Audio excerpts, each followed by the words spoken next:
রাজ্য জুড়ে বজ্রবিদ্যুৎ সহ বৃষ্টির পূর্বাভাস, কয়েক জেলায় কালবৈশাখীর আশঙ্কা।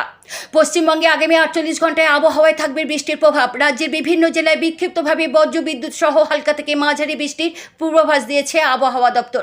তবে ভারী বৃষ্টির কোনো সম্ভাবনা নেই। বৃষ্টির সঙ্গে কোথাও কোথাও ঝোড়ো হাওয়া বইতে পারে। দক্ষিণবঙ্গে আজ এবং কাল বজ্রবিদ্যুৎ সহ বৃষ্টির সম্ভাবনা রয়েছে। বেশ কয়েকটি জেলায় 30 থেকে 40 কিলোমিটার বেগে দমকা ঝোড়ো হাওয়া বইতে পারে। বিশেষ করে পুরুলিয়া, পশ্চিম বর্ধমান, বীরভূম, মুর্শিদাবাদ, পূর্ব বর্ধমান এবং নদিয়া জেলায় ঝড়ের গতিবেগ 50 কিলোমিটার বা তার বেশি হতে পারে।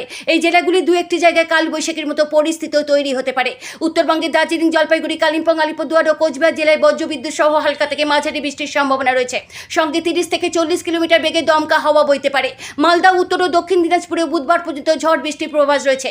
কলকাতায় আজ এবং কাল আংশিক থেকে কখনো সম্পূর্ণ মেঘলা আকাশ দেখা যেতে পারে। বজ্রবিদ্যুৎ সহ হালকা থেকে মাঝারি বৃষ্টি হতে পারে, তবে ভারী বৃষ্টির সম্ভাবনা নেই। বুধবারের পর থেকে আবহাওয়ার উন্নতি হবে এবং শুষ্ক আবহাওয়া ফিরে আসবে।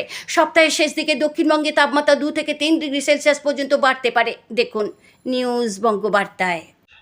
হ্যাঁ, এখন আমাদের আজকের যে পূর্বাভাস দেওয়া হচ্ছে আগামী 7 দিনের জন্য, তাতে দক্ষিণবঙ্গের জেলাগুলিতে আগামী দুদিনে বজ্রবিদ্যুৎ সহ কিছুটা বৃষ্টিপাতের সম্ভাবনা রয়েছে। মূলত বজ্রবিদ্যুৎ সহ বৃষ্টিপাত এবং দমকা হওয়ার সম্ভাবনা রয়েছে আমাদের পশ্চিম এবং উত্তরের জেলাগুলোতে। দক্ষিণবঙ্গের যেমন আমাদের পুরুলিয়া, পশ্চিম বর্ধমান, বীরভূম, মুর্শিদাবাদ, পূর্ব বর্ধমান, নদিয়া এই জেলাগুলিতে। আর বাকি জেলাগুলোতেও আংশিক মেঘলা আকাশ, তার সঙ্গে সঙ্গে 1-2 পশলা হালকা বৃষ্টিপাত, বজ্রবিদ্যুৎ সহ হওয়ার সম্ভাবনা রয়েছে বিক্ষিপ্তভাবে। আর উত্তরবঙ্গের ক্ষেত্রেও তাই। উত্তরবঙ্গে মূলত উপরের 5টা জেলাতে। আর আগামী 24 ঘন্টায় মালদা, উত্তর দক্ষিণ দিনাজপুরেও থাকবে, দার্জিলিংয়েও থাকবে। তাতে বজ্রবিদ্যুৎ সহ বিক্ষিপ্তভাবে হালকা থেকে মাঝারি।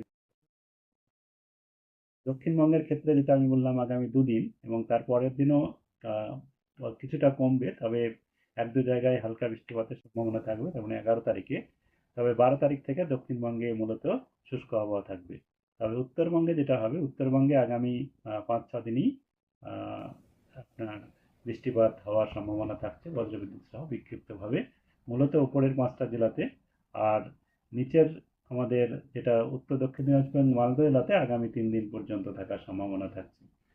আর এই বৃষ্টিপাতের কারণস্বরূপ যেটা বলা যেতে পারে সেটা হচ্ছে আমাদের এখন বিহার থেকে মারাঠওয়াড়া পর্যন্ত, যেটা আমাদের ঝাড়খণ্ড, ছত্তিশগড় হয়ে একটা নিম্নচাপ রেখা বাতাসের নিম্ন স্তরে রয়েছে। আর তার সঙ্গে সঙ্গে একটা ঘূর্ণাবর্তাও আমাদের বাংলাদেশ কোস্টের কাছে রয়েছে, যেটা বাতাসে আমাদের 1.5 কিলোমিটার উচ্চতায়।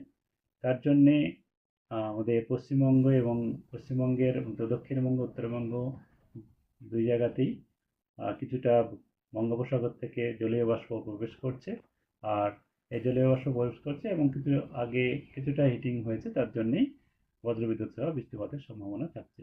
তবে এটা খুব বেশি পরিমাণে হওয়ার সম্ভাবনা কম, কেবল হালকা থেকে মাঝারি বিক্ষিপ্তভাবে হওয়ার সম্ভাবনা থাকছে।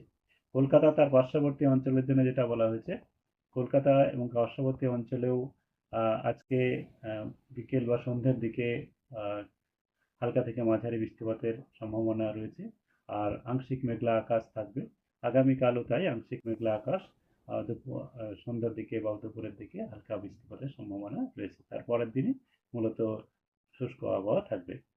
আর তাপমাত্রা যেটা পূর্বাভাস দেওয়া হয়েছে, তাতে দক্ষিণবঙ্গের জেলাগুলিতে আগামী 3 দিন পর্যন্ত সর্বোচ্চ তাপমাত্রা বা দিনের তাপমাত্রায় খুব বেশি তারতম্য হওয়ার সম্ভাবনা নেই। তবে 3 দিনের পরে তাপমাত্রা ধীরে ধীরে পরের 2 দিনে বা 3 দিনে আরও 2-3 ডিগ্রি বেড়ে, এখন যেটা আছে তার থেকে 2-3 ডিগ্রি বেড়ে যেতে পারে। এখন কিছুটা স্বাভাবিক বা কিছু কিছু জায়গায় স্বাভাবিকের থেকে একটু কমে আছে মেঘলা আকাশের জন্য। আর উত্তরবঙ্গের ক্ষেত্রে তাপমাত্রা খুব বেশি তারতম্য হবে না, কারণ উত্তরবঙ্গে আগামী 5-7 দিন পর্যন্ত এই বৃষ্টিপাতের পরিমাণ হালকা থেকে মাঝারি বৃষ্টিপাত বিক্ষিপ্তভাবে হতে থাকবে। কলকাতা তার পার্শ্ববর্তী অঞ্চলের যেটা তাপমাত্রা, তাতেও আমাদের স্বাভাবিকের কাছাকাছি থাকবে। যেমন আজকের সর্বোচ্চ তাপমাত্রা 30 থেকে 31-এর মাঝামাঝি, সর্বনিম্ন কাল 24-এর কাছাকাছি। আর তারপরে আগামীকালও সর্বোচ্চ তাপমাত্রা 30 থেকে 31-এর মাঝামাঝি। আর তৃতীয় দিন থেকে বেড়ে 33-34 পর্যন্ত যেতে পারে আগামী 12-13 তারিখ নাগাদ। এই হচ্ছে এখনকার আমাদের পূর্বাভাস।